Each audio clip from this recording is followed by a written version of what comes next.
Ayan, sorry mga mga ka-printing, di tayo makapag-upload ng video.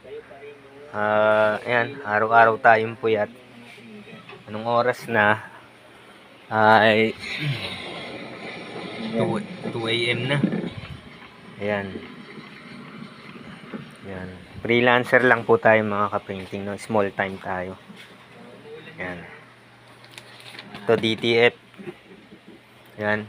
Ito nga pala may nagtanong sa akin, no? Ewan ko lang sa kanila bakit yung ito kasi itong L3210 ko, walang modification naman 'yan. Wala yung mga shark teeth, hindi ko siya inalis. Wala talaga, wala. Kahit kinaskas ko yung paper guide, wala akong ginawa. Stock lang siya. Galing pa nga to ng galing pa to ng original dye ink. Tapos ayan, no, pigment na siya. Kasi makikita mo naman yung pigment, iba yung kulay, yung dilaw lang makikita mo. Yellow yung pagka dye kasi parang siya parang iba yung kulay ng dye alam. Yan, ganito yung kulay ng dye, oh. Ang layo. 'Di ba? Tingnan mo yung yellow. Yung pagka-yellow niya, tas yung yellow nun pigment siya. So yan, oh. So, ilang taon na to? Isang taon na ata mahigit. Siguro magdadalawa na. Galing siya ng pigment, ng original ink, naging pigment. Wala akong ginawang modification sa printer. Wala akong inalis na shark teeth. Ayan.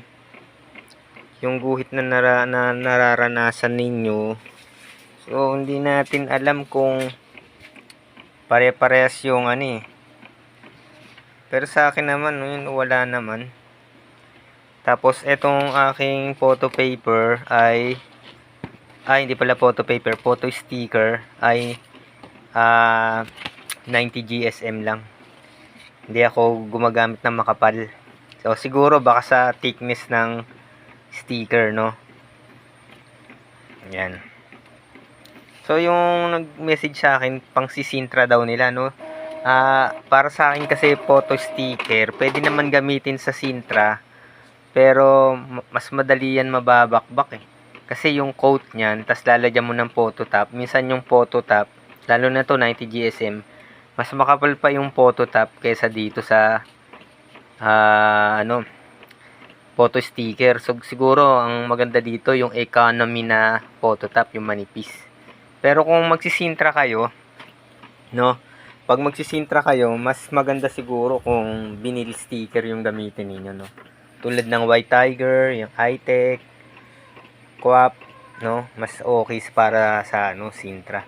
Pero i-try niyo po yung White Tiger, no? Kasi ako nasubukan ko ngayon yung White Tiger. Para sa akin okay naman yung White Tiger, ayan, no? Yan, nakadikit sa kotse ko, sa e-bike, tapos dun sa tumbler. Yan. Yan, subukan niyo na lang po yung yung White Tiger. Baka ito na yung talagang fit para sa pangangailangan ninyo, no? Sa sticker needs ninyo. Yan. So, yun lang po, maiksing video lang, no? Para makapag-update tayo dito sa ating YouTube channel. Uli, sa mga bagong kasi naghihingi sila ng advice kung okay ba yung ganitong printer. Tulad ng L121, L3210, no? Depende rin sa gamit ninyo. Tsaka mag-aral kayong mag-explore ng printer ninyo. Yan, G1010 ko, okay pa rin. Hindi pa dumarating yung in-order kong ink para dito sa G1010. Inkrite yung in-order ko. Yan. Original pa yung ink niya. Isang pigment. Yan, no. Tingnan yung maigi, no. Kung may may mga guhit, no. Yan, no. Tingnan ninyo.